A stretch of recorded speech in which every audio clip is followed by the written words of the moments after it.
What's up, people? Punch here. I picked up Beneath Oresa, and the game is $25 on Steam. It is early access, and there's probably more stuff they're going to add to it later, but for right now, all I know is that there are three main characters you play in one faction. There are two other factions you could play with three characters each, but the main one is like the humans, I guess. The main character you played in the demo was Hectus, and now you have Doltar and Nereid. And then when you go into the actual game in the main menu, when you pause, it'll have or the pause menu rather, it'll have like a help section that will show you with a bunch of text how to play. But I'm just going to tell you how to play right now.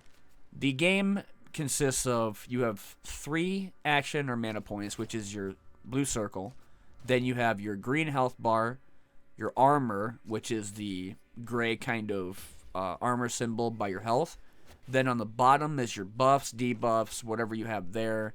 Then at the very bottom of that is the deck.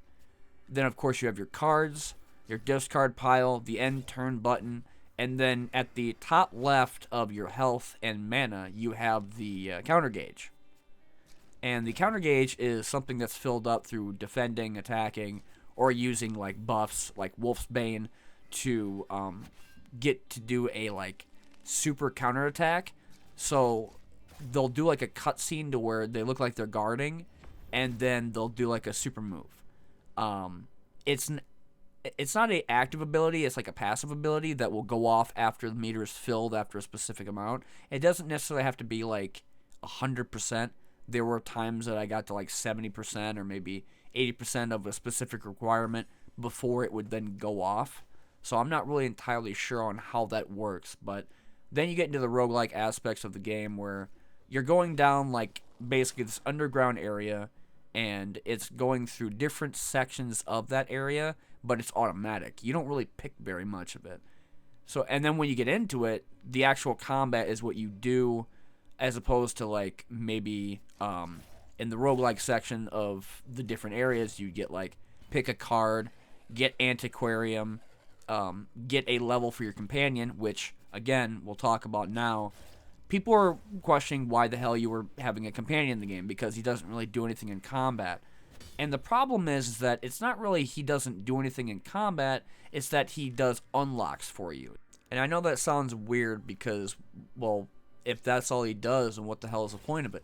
Well, he gives you buffs, he gives you cards like you'll get for honor, or you'll get cards that give you increased attack damage, maybe even some more defense, something that allows you to get your counter gauge up faster. It really depends upon the character and maybe even the map itself. Again, the game is a roguelike, and there are different things that happen, and not everything and not every run's the same.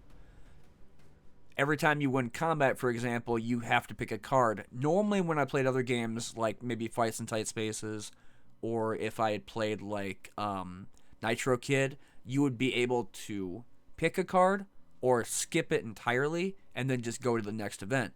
This isn't so much of a skippable thing, as in you just have to make the decision and then move on. Again, the game is early access, so they might change this later on. They might add more stuff later. Bosses are pretty, decent to deal with, though a lot of the other ones are challenging later on down the road. Like after I got done beating the first boss, which is like 3 statues of Medusa, the other boss was like a brawler that had a healer, and he just beat the hell out of me in like 3 turns. So the game does have some difficulty, and that's not just normal enemies. I'm talking about bosses too, mini bosses. It really depends on what you're fighting and what they're about to do. Some rooms will actually show waves that if you kill one enemy, another will pop up, and until that symbol is gone, they just keep coming no matter what. So it's kind of like dealing with waves.